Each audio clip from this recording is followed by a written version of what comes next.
আজ বানাবো ডিম চিচিঙ্গে পোস্ত দিয়ে ভাজি। তার জন্যে কড়াই শুকনো লঙ্কা আর পেঁয়াজ দিয়ে চিচিঙ্গেগুলোকে ভেজে নেব।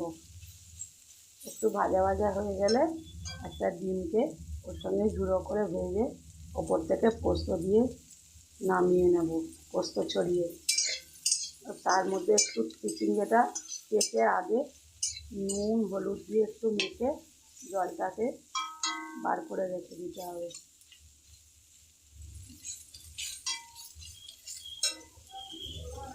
এটা কিন্তু খেতে খুব টেস্টি মজাদার হয়। এটা রুটি পরোটা এবং ভাত দুটোতেই খাওয়া যায়।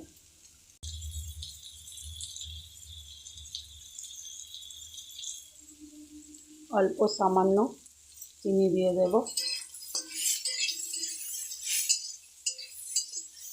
প্রায় ভাজা ভাজা হয়ে এসেছে, এবার ডিমটা দিয়ে ভেজে দিই।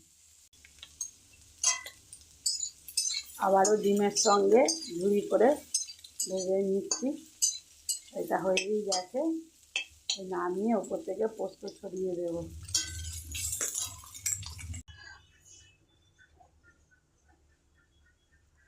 ওপর থেকে পোস্ত ছড়িয়ে দিয়েছি, তাহলে রেডি হয়ে গেল ডিম চিচিঙ্গে পোস্ত ভাজি।